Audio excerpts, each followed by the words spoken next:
Bagaimana kabarnya hari ini?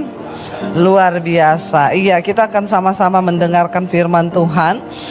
Saya percaya bahwa yang Tuhan mau hari-hari ini dari hidup kita adalah kita ini melakukan kehendak Tuhan. Amin.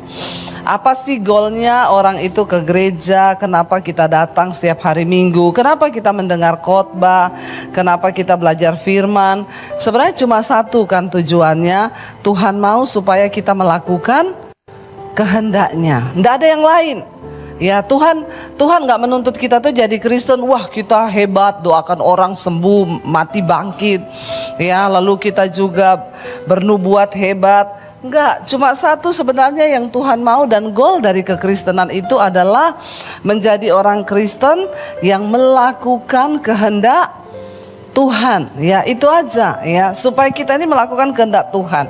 Coba kita baca dulu bersama Matius pasal 21. Mari kita baca bersama. Ini memang panas sekali ya Bapak Ibu ya. Enggak apa-apa ya, ini sudah mau kiamat, jadi nerakanya sudah mulai terbuka sedikit ya. Makanya siap-siap bertobatlah. Kita baca Matius 21 mulai ayat yang ke-28. Kita lihat bersama, kita baca secara bergantian ya. Ayat 21, Matius 21 ayat 28. Kita melihat ya apa kata firman Tuhan di sana. Kalau saudara sudah dapat, kita baca ya, ada di sini 1, 2, 3, baca bersama.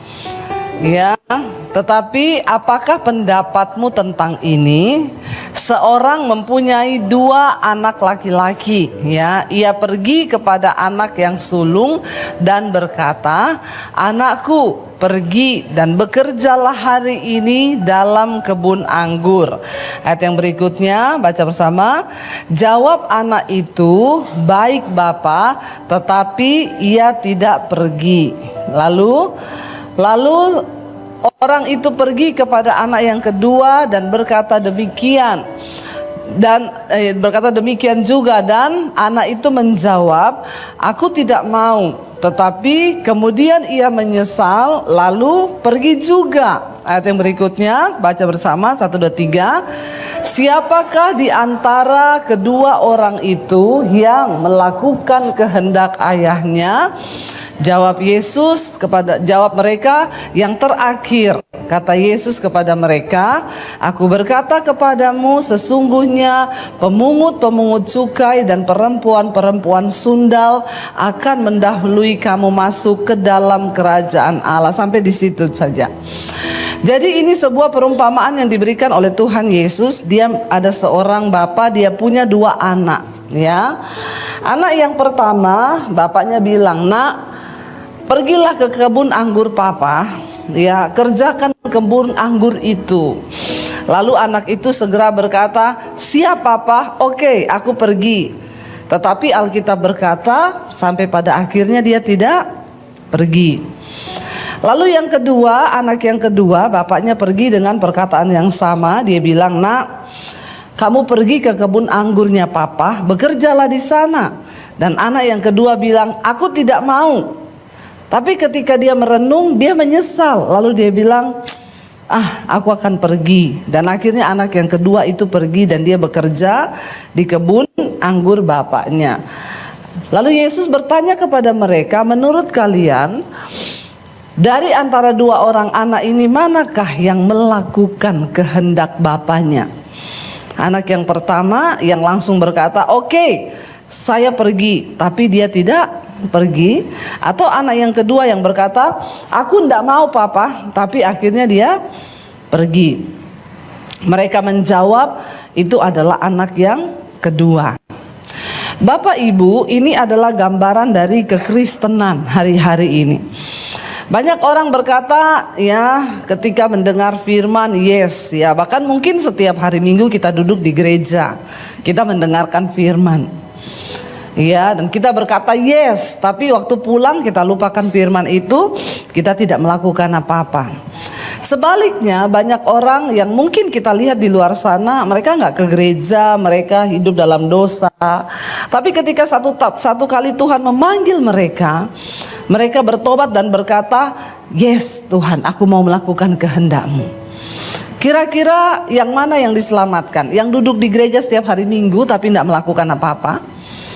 Atau orang-orang yang ada di luar sana yang akhirnya berkata, ya Tuhan, aku mau bertobat dan aku mau melakukan kehendak-Mu. Yesus berkata kepada mereka, sesungguhnya aku berkata kepadamu, pemungut-pemungut cukai, perempuan-perempuan sundal akan mendahului kamu masuk ke dalam kerajaan Allah.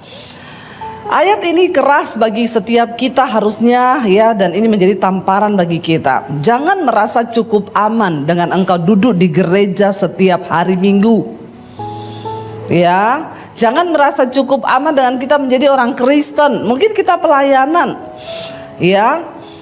Saya mau kasih tahu buat setiap kita di sini, ya, saya lihat penari-penarinya hebat di sini, luar biasa. Tapi kalau engkau menari dan engkau tidak hidup dalam kekudusan, tidak ada apa-apa tarianmu itu bagi Tuhan. Cuma bikin kotor-kotor ibadah saja. Amin. Yang terpenting adalah hidup kita ini yang melayani Tuhan, hidup yang taat kepada firman, hidup yang taat melakukan firman. Ya, jangan bangga loh. Mungkin kita bangga, wah saya tiap minggu itu jadi penari loh di gereja. Maaf anak-anak muda, kalau engkau tidak hidup dalam kekudusan, maka percuma semua yang engkau lakukan tiap hari Minggu itu. Ya, mending engkau tidak usah pelayanan daripada banyak pukulan. Apa yang dimaksud ayat ini? Ya, lebih baik orang yang ada di luar sana, para pelacur, pemungut cukai yang menurut pandangan kita mereka berdosa. Tapi ketika mereka terima panggilan Tuhan, mereka bertobat lalu berkata, yes Tuhan, aku mau taat. Mereka menangis, mereka tersungkur. Daripada orang yang kelihatannya duduk di gereja begini, tapi yang kepahitan tetap kepahitan. Halo? Nggak usah angkat tangan. Ya, buat apa engkau duduk di gereja dengerin firman tiap hari, tapi yang kepahitan tetap kepahitan. Yang selingkuh tetap selingkuh, yang bersinah tetap bersinah. Ya, maaf, engkau tidak menghormati Tuhan. Dan apakah Tuhan senang kayak begitu? Enggak, kita kayak anak yang nomor 1 yang berkata kepada bapaknya, iya siap, aku berangkat untuk garap kebun anggurmu. Tapi ternyata dia nggak berangkat, dia nggak melakukan apa-apa. Ya, sebaliknya anak yang langsung berontak berkata, enggak, aku enggak mau. Tiba-tiba dia menyesal. Penyesalan, pertobatan, itu yang Tuhan lihat dari hidup kita. Engkau duduk di gereja setiap hari Minggu tapi hidupmu nggak ada pertobatan, percuma. Ya, kita melayani Tuhan setiap hari, kalau hidup kita tanpa pertobatan, percuma. Kita ingat kisahnya Imam Eli. Ya, Tuhan berkata kepada Imam Eli, tadinya aku sudah berniat, aku sudah berjanji, aku akan mengokohkan kerajaanmu. Imam Eli, engkau dan anak-anakmu itu akan tetap ada selama-lamanya di hadapanku. Tetapi sekarang jauhlah itu daripadaku, karena anak-anakmu tidak menghormati aku. Mereka meniduri para pelayan-pelayan mimbar di bait suci Tuhan. Mereka mengambil setiap korban-korban persembahan yang dipersembahkan bagi Tuhan. Dan Tuhan marah dan berkata, sejak hari ini jauhlah itu daripadaku. Dengarkan, engkau dan anak-anakmu laki-laki akan mati dalam satu hari yang bersamaan. Dan tidak akan ada lagi kakek di dalam keturunanmu, karena engkau akan mati. Dan itu terjadi. Ya, jangan main-main dengan Tuhan. Mari hari-hari ini kita serius dengan Tuhan. Goal dari hidup kekristenan kita adalah melakukan kehendak Tuhan. Enggak peduli seberapa hebatnya karuniamu, enggak peduli biasanya kita enggak ada apa-apanya di mata manusia. Yang Tuhan cari cuma satu, orang yang melakukan kehendak Tuhan. Katakan. Bapak Ibu, ketika bangsa Israel memberontak ya, dan mereka ingin memiliki seorang raja. Kita tahu bersama Israel itu negara teokratis yang sebenarnya dipimpin sendiri oleh Allah. Tapi akhirnya mereka meminta kepada Samuel, mereka berkata, kami ingin raja yang memimpin kami seperti bangsa-bangsa lain, bangsa-bangsa kafir yang lain yang mereka punya raja. Dan akhirnya Samuel menghadap kepada Tuhan. Samuel menjadi sedih. Tuhan berkata kepada Samuel, kamu ndak usah sedih, karena bukan engkau yang mereka tolak, tapi aku yang ditolak oleh bangsa ini. Kalau mereka meminta raja, silahkan. Lalu Tuhan akhirnya menyuruh Samuel untuk mengangkat Saul menjadi raja. Pada waktu itu Tuhan memilih Saul dan Tuhan memberi dia pengurapan. Saul diberikan pengurapan untuk menjadi raja atas Israel, dan akhirnya Saul memimpin bangsa Israel. Tapi sesuatu yang membuat Tuhan itu bersedih karena Saul melakukan sesuatu yang tidak berkenan kepada Tuhan, dan itu yang membuat akhirnya Tuhan langsung menurunkan dia dari tahtanya. Kita baca bersama 1 Samuel pasal yang ke-15. Judul perikopnya, Saul ditolak sebagai raja. 1 Samuel pasal 15, saya akan baca ayat yang pertama, saudara ayat yang kedua kita baca bersama. Agak panjang pembacaan hari ini, tapi nggak apa-apa, kita baca Alkitab soalnya kalau di rumah nggak pada baca Alkitab. Saya tahu ini 1 Samuel pasal 15. Judul perikopnya, Saul ditolak sebagai raja. Berkatalah Samuel, ayat yang pertama, berkatalah Samuel kepada Saul, aku telah diutus oleh Tuhan untuk mengurapi engkau menjadi raja atas Israel, umatnya. Oleh sebab itu, dengarkanlah bunyi firman Tuhan. Ayat 2 baca saudara, 1, 2, 3. Beginilah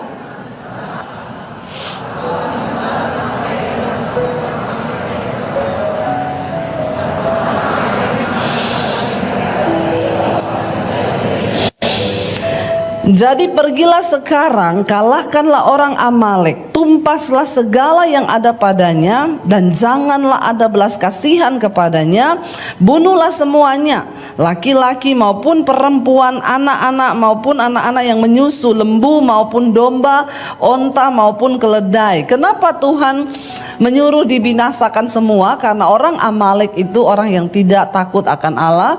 Mereka bangsa yang ganas, mereka menganiaya, mereka menyiksa orang, bahkan mereka ini selalu menghalangi bangsa Israel. Jadi Tuhan menyuruh pada waktu itu Saul sebagai raja untuk pergi menumpas habis baik semua keledai, onta dan semuanya. Ayat 4 baca bersama, 1, 2, 3. Lalu Saul memanggil rakyat berkumpul dan memeriksa barisan mereka di Telaim. Ada 200.000 orang pasukan berjalan kaki dan 10.000 orang Yehuda. Ayat 5, setelah Saul sampai ke kota orang Amalek, disuruhnyalah orang-orang menghadang di lembah. Berkatalah Saul kepada orang Keni, berangkatlah menjauhlah, pergilah dari tengah-tengah orang Amalek, supaya jangan kulenyapkan kamu bersama-sama dengan mereka. Bukankah kamu telah menunjukkan persahabatanmu kepada semua orang Israel ketika mereka pergi dari Mesir? Sesudah itu menjauhlah orang Keni dari tengah-tengah orang Amalek. Ayat 7, Saul memukul kala orang Amalek mulai dari Hawilas sampai ke Syur yang di sebelah timur Mesir. Agag raja orang Amalek ditangkapnya hidup-hidup, tetapi segenap rakyatnya ditumpasnya dengan mata pedang. Tetapi Saul dan rakyat itu menyelamatkan Agag dan kambing domba dan lembu-lembu yang terbaik dan tambun, pula anak domba dan segala yang berharga. Tidak mau mereka menumpas semuanya itu, tetapi segala hewan yang tidak berharga dan yang buruk itulah yang ditumpas mereka.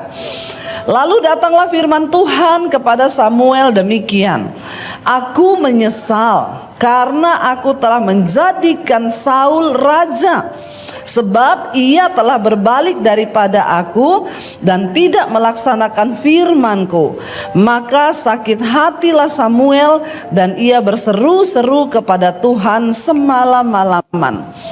Tuhan sudah berfirman kepada Samuel, kasih tahu kepada Saul, pergi tumpas orang Amalek. Kira-kira kalau Tuhan yang menyuruh dan berkata seperti itu, kira-kira Saul pasti bakal menang atau tidak? Kalau Tuhan yang suruh, pasti menang kan? Bapak Ibu, kalau Tuhan yang suruh kita, ya percayalah bahwa Tuhan yang menyertai, Tuhan yang mengurapi. Saya sering berkata kepada hamba-hamba Tuhan, kepada anak-anak Tuhan, ya saya ini dapat visi dari Tuhan, Bu, mau bangun gereja.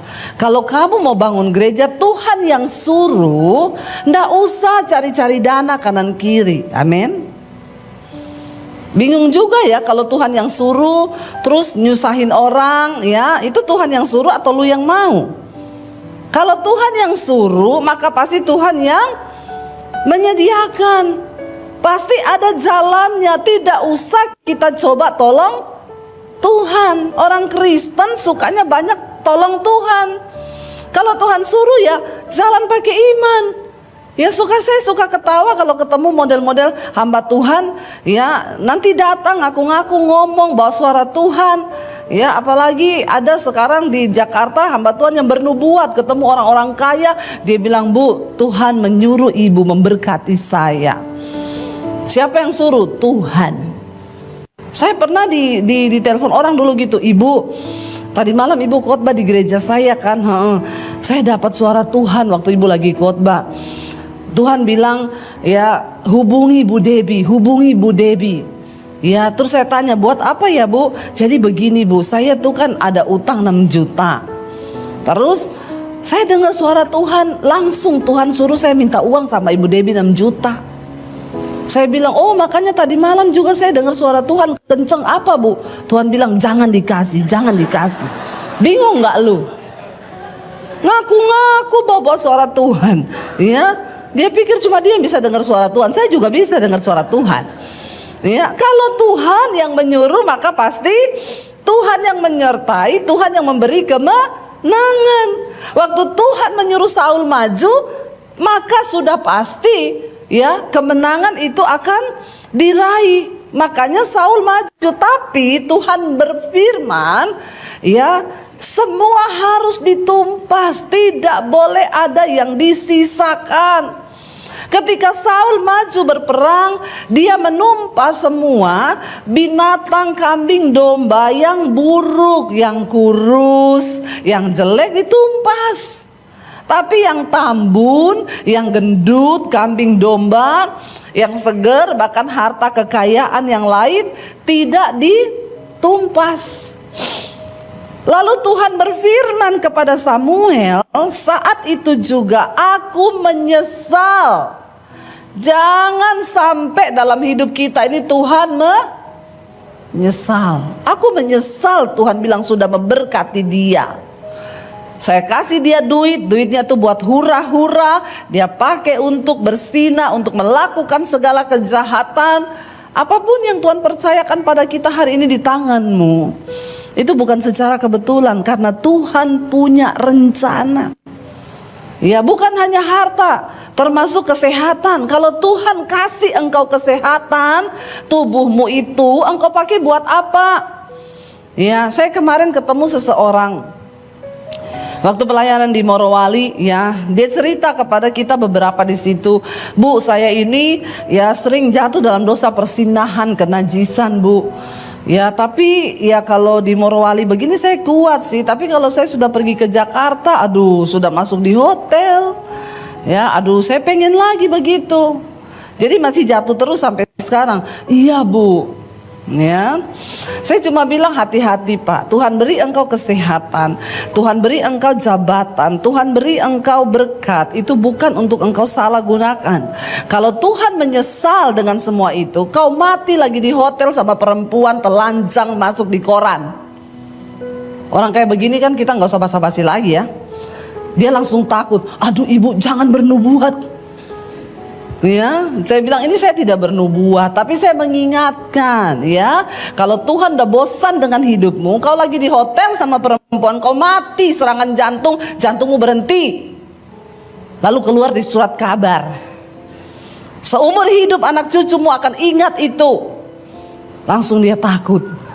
Ya, lalu dia bilang, "Doakan saya Ibu." Ya doa sih nangis-nangis, nggak tahu ya tobat atau tidak. Karena kan banyak orang begitu ya, kumat, sukanya kumat. Tapi setidaknya ya kita sudah menyampaikan, hati-hati Bapak Ibu. Tuhan akhirnya menyesal. Kenapa? Cuma satu, Saul ini tidak melakukan kehendak Tuhan. Tuhan bilang maju, tumpas semua. Lalu alasannya Saul apa, saudara? Lalu Samuel bangun, ayat yang ke-12, Samuel bangun pagi-pagi untuk bertemu dengan Saul. Tetapi diberitahukanlah kepada Samuel demikian, Saul telah ke Karmel tadi dan telah didirikannya baginya suatu tanda peringatan. Kemudian ia balik dan mengambil jurusan ke Gilgal. Ayat yang ke-13, ketika Samuel sampai kepada Saul, berkatalah Saul kepadanya, diberkatilah kiranya engkau oleh Tuhan. Aku telah melaksanakan firman Tuhan. Kalau disuruh melakukan firman itu jangan setengah, ya, jangan Injil separoh. Banyak orang Kristen tuh sekarang ambil yang separohnya aja. Ya, pasti Tuhan memberkati engkau. Pasti Tuhan, ya, ada yang bilang gini, ada hamba Tuhan bilang gini, saudara, jangan sedih sebab Tuhan Yesus ada di pihak kita orang berdosa. Lalu orang-orang berdosa senang berkata yes. Jadi kita mau hidup dalam persinahan, kita mau hidup dalam apa, Yesus di pihak kita. Saya komen di sana, tambahin, di pihak orang berdosa yang mau bertobat. Kalau kamu gak mau bertobat ya binasa. Jangan ambil firman tuh sepotong-sepotong. Ya, mintalah apa saja engkau kehendaki, maka Tuhan pasti akan memberikannya. Ayat di depannya, jadi kalau engkau tinggal di dalamku dan firmanku tinggal di dalammu, maka mintalah apa saja, Tuhan akan memberikan. Tapi syaratnya tinggal di dalamku dan firmanku ada di dalam kamu. Maka mintalah apa saja, itu baru ada terusannya. Alkitab firman Tuhan itu selalu ada sebab dan akibat. Ya, Saul berkata dengan pede, siap, aku sudah melakukan firman. Dia sudah melakukan firman yang mana? Yang Tuhan suruh, majulah, tumpaslah orang Amalek, berperanglah. Tapi yang belakangnya Tuhan bilang tumpas habis, jangan ada yang disisakan, itu dia tidak lakukan. Kalau hari ini kita dipanggil oleh Tuhan untuk menjadi orang percaya, jangan setengah-setengah jadi orang Kristen. Ya, engkau jadi orang Kristen total semuanya. Tuhan suruh mengampuni, ampuni. Jangan kau bilang nggak bisa, Tuhan tuh terlalu sakit. Kalau soal perpuluhan sih saya taat ya, tapi soal mengampuni, aduh tunggu dulu ya. Nggak ada Tuhan begitu. Engkau taat 100%. Supaya jangan seperti Saul, dia berkata kepada Samuel dengan pedenya, ya aku sudah melaksanakan firman Tuhan, ayat 14. Tetapi kata Samuel, kalau begitu, apakah bunyi kambing domba yang sampai ke telingaku ini dan bunyi lembu-lembu yang kudengar itu? Karena ada suara lembu yang dia bawa jadi jarahan. Jawab Saul, semuanya itu dibawa daripada orang Amalek, sebab ya rakyat menyelamatkan kambing domba dan lembu-lembu yang terbaik dengan maksud untuk apa? Mempersembahkan korban kepada Tuhan Allahmu, tetapi selebihnya kami tumpas. Ini Saul ini kurang ajar, saudara. Sudah salah pakai alasan lagi. Kenapa kami ambil itu kambing domba, untuk apa? Kami mau persembahkan korban. Alasannya rohani sekali ya. Rohani, banyak hari-hari ini orang tuh pakai alasan rohani, padahal roh halus. Ya, jangan mau pakai alasan rohani padahal roh halus. Ya, hati-hati. Nggak ada ibu-ibu datang sama saya, Bu, suami saya selingkuh sama janda. Saya suruh dia putus. Dia bilang gini, kamu tahu Alkitab nggak? Yesus berkata kita ini harus memperhatikan janda-janda, mengasihi janda-janda. Ya, saya bilang, oh luar biasa. Nanti kalau saya tinggalin dia, siapa yang kasih makan dia sama anaknya? Berarti kamu tuh nggak punya kasih. Saya bilang sama ibu itu, bilang sama suamimu, mengasihi janda-janda tua, bukan janda. Mengasihi janda tua itu ibadah, mengasihi janda muda itu nafsu. hati-hati. Ya, pakai ayat lagi ngomong begitu. Hati-hati loh ya, bertobat. Sering kali kita pakai alasan-alasan yang kelihatannya rohani untuk membela diri, tapi Tuhan tahu niat di dalam hati yang paling dalam. Ya, jangan bermain-main dengan Tuhan. Saul bilang, rakyat mengambil itu karena kami akan mempersembahkan korban bagi Tuhan. Ya, jangan main-main dengan alasan-alasan yang kelihatannya rohani padahal itu tidak. Ayat 16. Lalu berkatalah Samuel kepada Saul, "Sudahlah, aku akan memberitahukan kepadamu apa yang difirmankan Tuhan kepadaku tadi malam."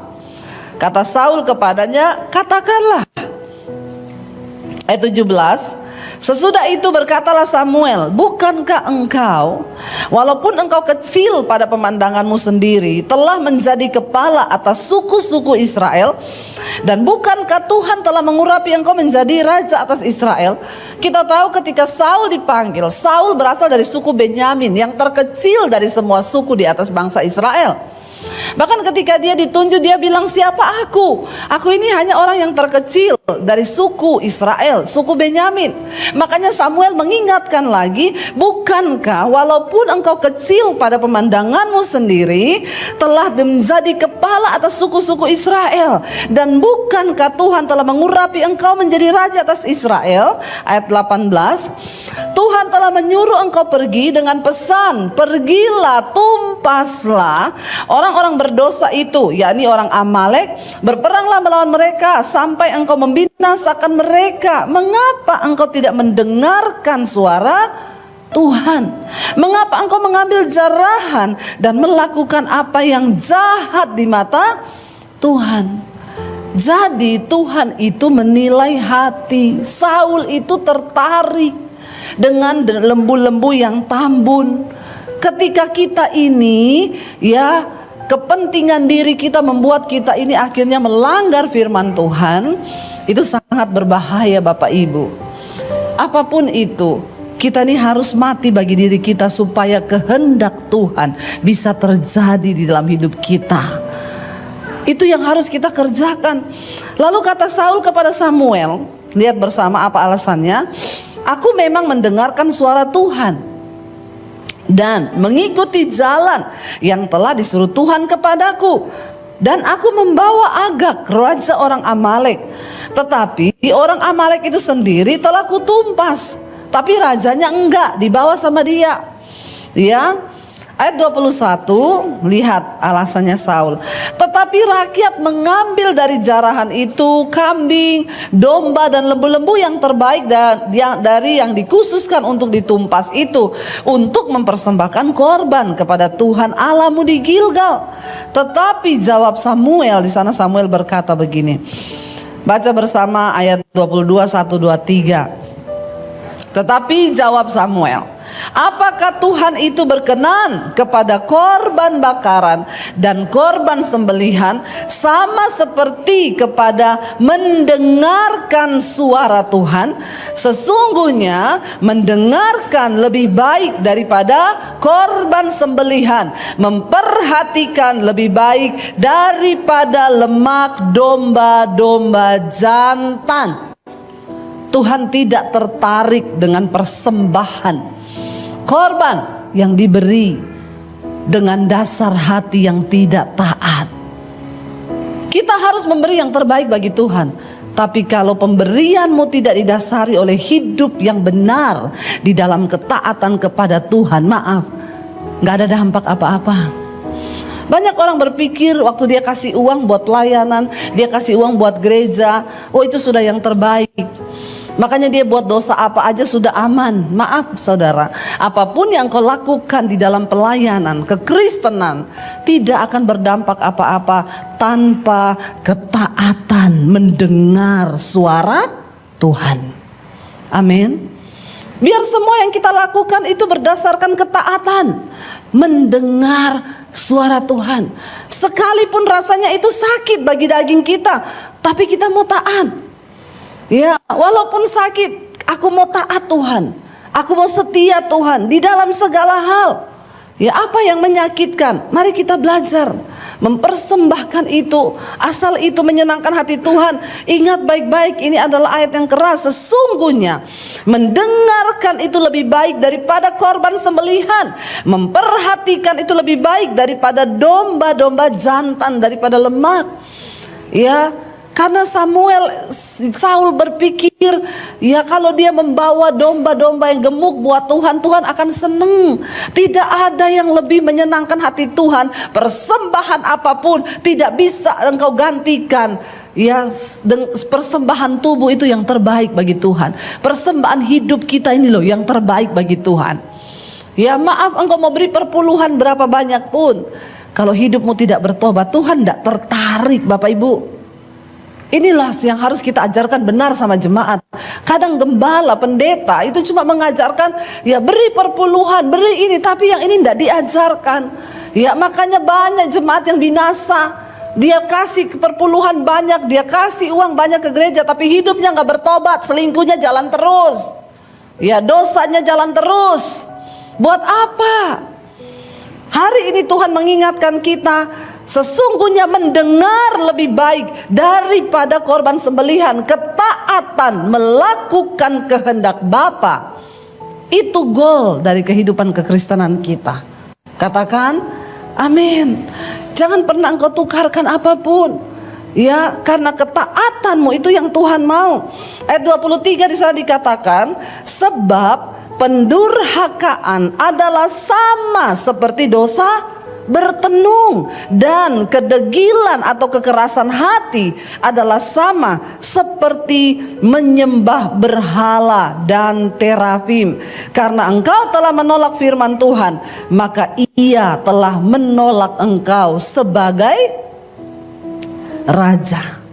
Bayangkan Bapak Ibu, ya, kita lihat tidak main-main. Tuhan berkata, akhirnya Saul ditolak Tuhan sebagai raja. Saat itu juga ketika kita ini melakukan dosa, dikatakan di sana pendurhakaan, orang yang durhaka dan orang yang hidup dalam kedegilan itu hatinya keras, nggak mau bertobat.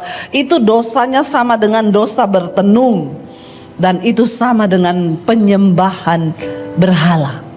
Makanya seringkali kita pikir, wah yang berdosa itu orang yang ikut dukun-dukun. Oh, yang berdosa itu orang yang percaya sama kuasa gelap. No, waktu engkau keras hati, engkau tidak taat kepada firman Tuhan, dosanya itu sama bobotnya di hadapan Tuhan dengan pertenungan, dengan penyembahan berhala. Ya, jadi jangan bilang, oh dosa segini ini enggak. Ketika Tuhan bicara dalam hatimu, itu sekalipun berat. Ya, tapi ketika kita mau taat, saya tuh mau bersaksi. Berapa waktu yang lalu saya tuh digerakkan Tuhan. Ini saya saksikan karena memang berat buat saya untuk kasih satu orang pendeta itu mobil, ya. Saya tuh simpan di dalam hati dan saya enggak mau ngomong ke suami karena saya tengking dulu itu suara, dalam nama Yesus ini pasti setan. Masa saya suruh beliin mobil untuk satu orang hamba Tuhan? Ini setan. Tapi aduh, saya tidak sejahtera dengar suara itu di hati. Lalu Tuhan itu kasih spesifikasi, kalau kamu mau beliin dia mobil, beliin yang sama juga dengan wakilnya. Wakilnya itu baru beli mobil ini, ya kamu beliin setidaknya gembalanya sama wakil gembalanya sama lah mobilnya. Karena wakil gembalanya istrinya kerja, jadi dia bisa beli mobil. Nah, gembala ini nggak bisa, dia mau dibeliin gereja, dia nggak mau. Dia bilang jangan pakai uang gereja buat beli saya mobil. Jadi ya saya simpan sendiri. Lama-lama tidak tenang saya dengan suara itu. Saya bilang sama suami, saya bilang gini, Tuhan, tolak ukurnya suami saya. Suami saya itu bukan pelit tapi agak perhitungan.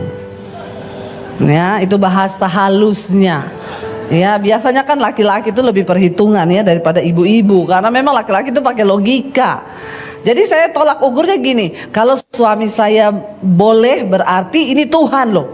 Ya, bayangkan saya aja berat, saya yang suka nabur aja, mau menabur segitu itu berat bagi saya. Ya, tidak mudah loh. Saya sudah hitung harga mobil itu 400-an lebih. Waduh, mahal Tuhan. Lalu saya tanya sama suami. Kalau suami saya bilang iya, ini berarti Tuhan nih. Ya, bayangkan kalau suami saya dijamah Tuhan, beliin mobil itu ajaib, luar biasa, perkasa, hebat Tuhan. Ya, jadi saya tanya sama suami saya, aku mau ngomong apa? Aku tuh disuruh Tuhan loh, apa beliin mobil. satu orang hamba Tuhan. Sebab pendeta ini, suami saya diem. Saya tunggu jawabannya. Pasti enggak mau ini. Dia jawab gini, tahu enggak, aku sudah dari bulan Januari disuruh Tuhan. Waduh, ternyata dia, jangan tepuk tangan dulu. Ternyata dia lebih lama. Ternyata justru Tuhan tak bicara sama dia, dia tuli. Jadi Tuhan bicara sama saya. Saya pikir tuh Tuhan bicaranya sama saya, ternyata sama dia lebih dulu. Ya, jadi dia bilang, tahu enggak say, itu aku dari Januari lalu Tuhan suruh. Kenapa kamu udah ngomong saya? Yo berat loh. Ya, lalu saya bilang, oh ya berat ya. Tapi ini sudah peneguhan kita berdua, berarti kita melangkah ya. Ya udah siap ya. Mobilnya ini, dia juga sepakat, iya. Ya udah mobilnya itu. Jadi sikap hati saya itu sudah rela kehilangan uang 400 juta sekian. Satu saat saya bilang gini ya, karena waktu itu kita lagi pelayanan seminar, saya bilang sama suami saya, nanti pulang dari seminar ini kita urus ya. Kita beli di dealer, kita suruh orang kirim. Satu waktu itu saya lagi pelayanan, kita punya grup pelayanan, pendetanya itu kita kirimin foto, kita lagi makan enak ini gini-gini. Ya dia kirimin foto lagi makan McD di pinggir jalan. Terus kita tanya, kenapa Pak? Kok bisa duduk di pinggir jalan? Mobil saya mogok. Saya sama suami saya semakin merasa berdosa. Karena kita say, mobilnya mogok loh. Harusnya kita sudah beliin loh. Ya. Terus saya itu nyeletuk aja di situ. Ada satu teman pengusaha, saya bilang, Pak, ya, lihat nih pendeta Pak, mobilnya mogok Pak. Tuhan ini lagi suruh saya loh beli mobil buat dia. Bapak mau ikut nggak? Dia langsung ngomong, oke Bu, kita paruan ya. Puji Tuhan. Tapi Tuhan udah lihat loh, hati saya dan suami sudah sepakat loh, ya kita relain ya uang segitu. Bapak Ibu, ya saya percuma khotbah kemana-mana, KKR orang dilawat Tuhan. Kalau mendengar yang begitu-begitu itu saya enggak taat sama Tuhan, maka hilanglah semua itu yang saya lakukan. Mendengar itu lebih baik daripada mempersembahkan korban atau jadwal kegiatan pelayananmu yang penuh. Jadi saya belajar dari situ, ya saya bilang, aduh Tuhan ya, dan memang ternyata pendeta itu lagi bergumul, dia bilang, kalau untuk beli ya pakai uang gereja saya tidak mau. Tapi kalau untuk nabung juga dengan uang saya memang belum mungkin hari ini. Dan ya itu ternyata jawaban doa buat dia. Ya, dan saya melihat ketika kita ini hatinya rela, sebenarnya Tuhan tuh cuma mau lihat kerelaan hatimu. Sebenarnya Tuhan udah tahu kan kamu gak bakal keluar segitu banyak.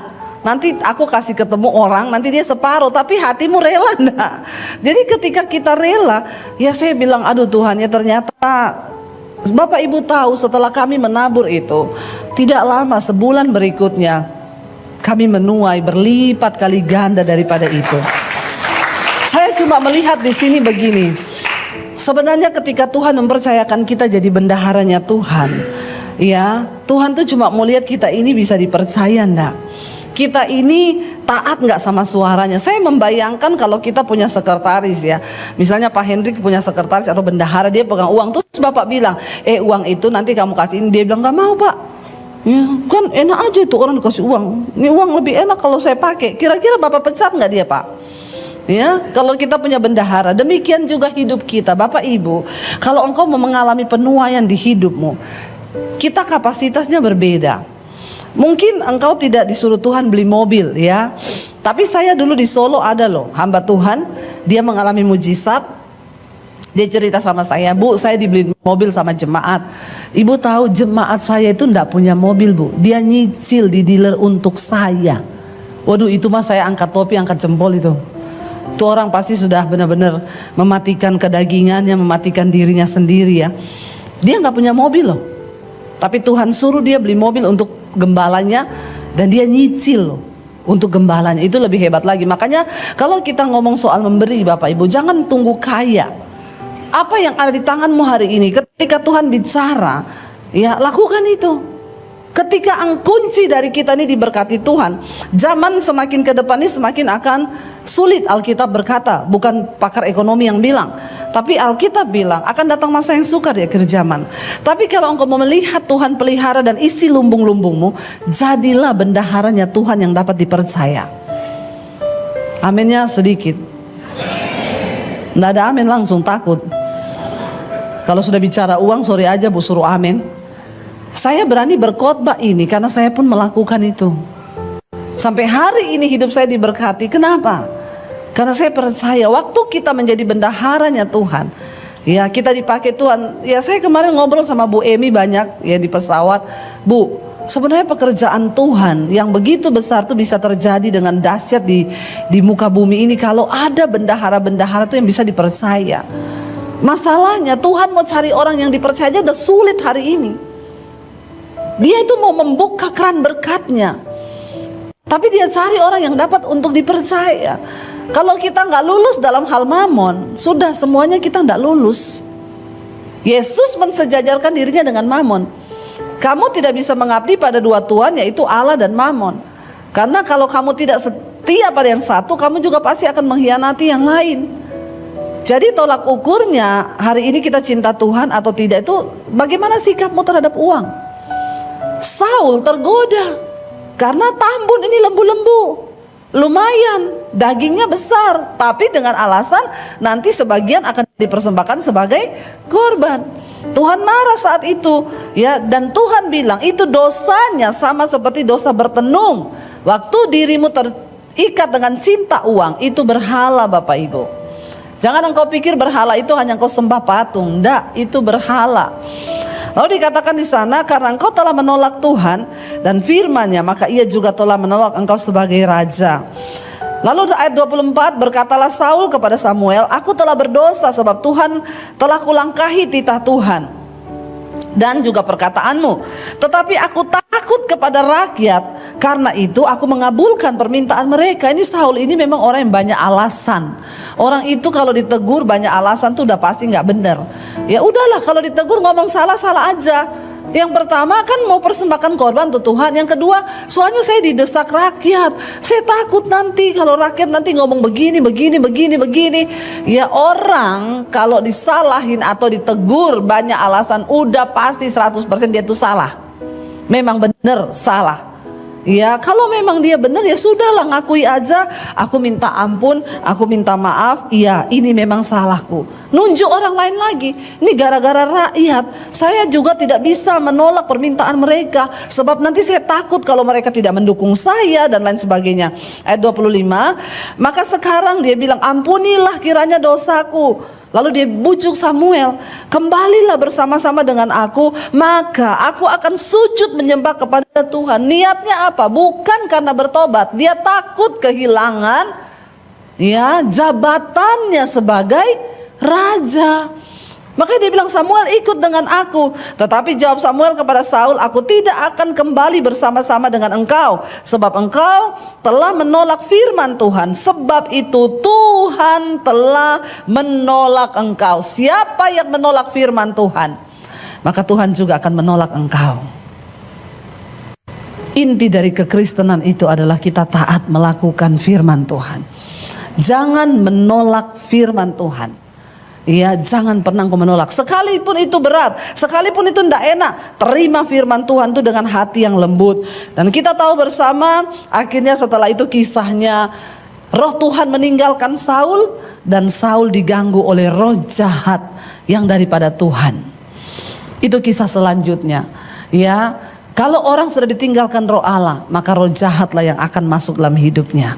Karena itu Bapak Ibu, saya berdoa.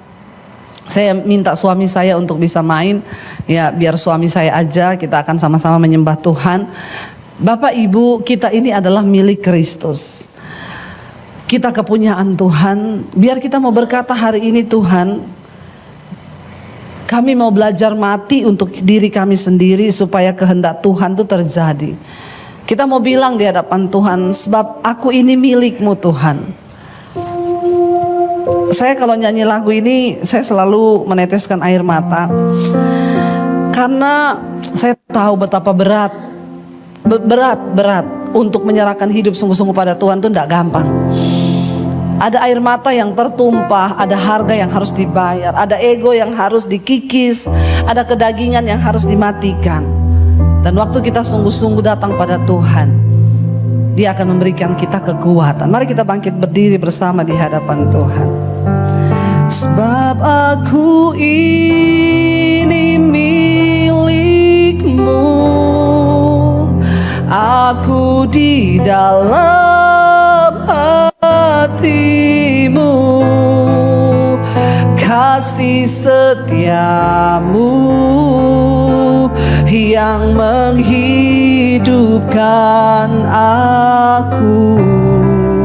Kita hidup hanya karena kasih setia Tuhan.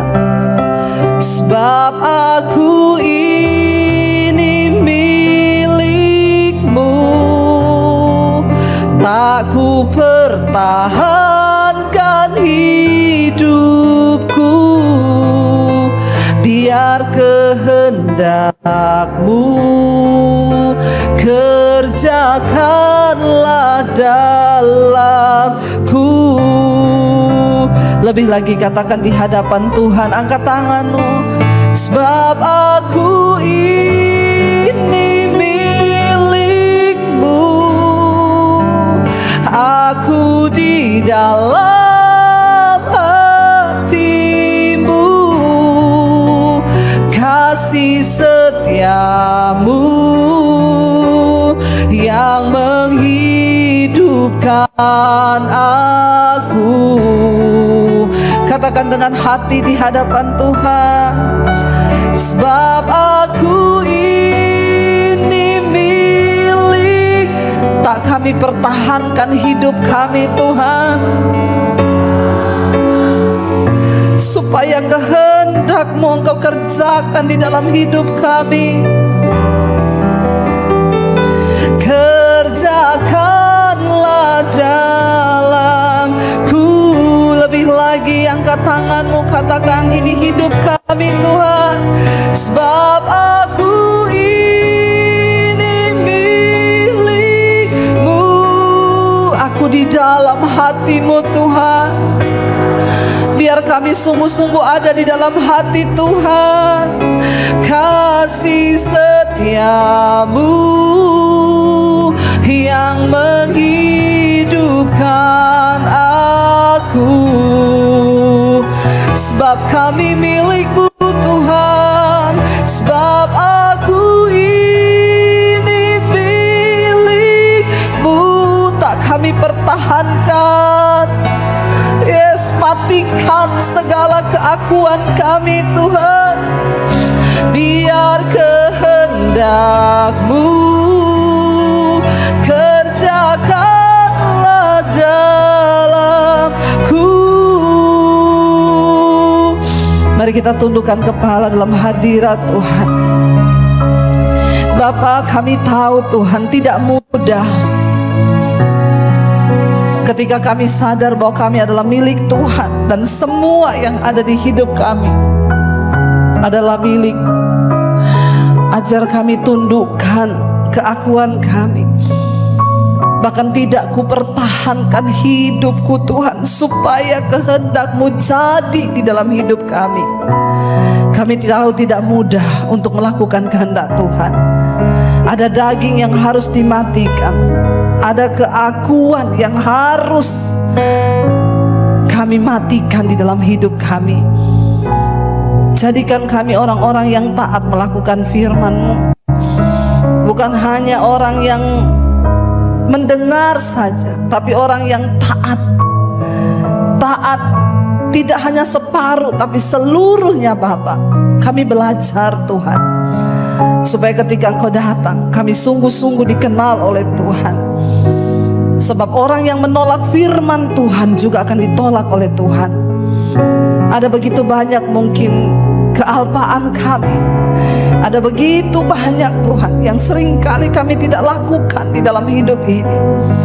Namun hari ini kami berdoa, beri kami kemampuan Tuhan, beri kami kekuatan Tuhan, untuk belajar melakukan apa yang Tuhan mau di hidup kami. Karena Dia mendengarkan, itu lebih baik daripada korban-korban yang kami bawa. Ajar kami melakukan kehendak Tuhan pada zaman kami ini, supaya ketika kami dipanggil satu saat nanti pulang, kematian itu datang, kami sudah melakukan bagian kami. Biar kami kedapatan menjadi orang-orang yang layak dan berkenan di hati-Mu ya Bapa. Itu kerinduan kami Tuhan.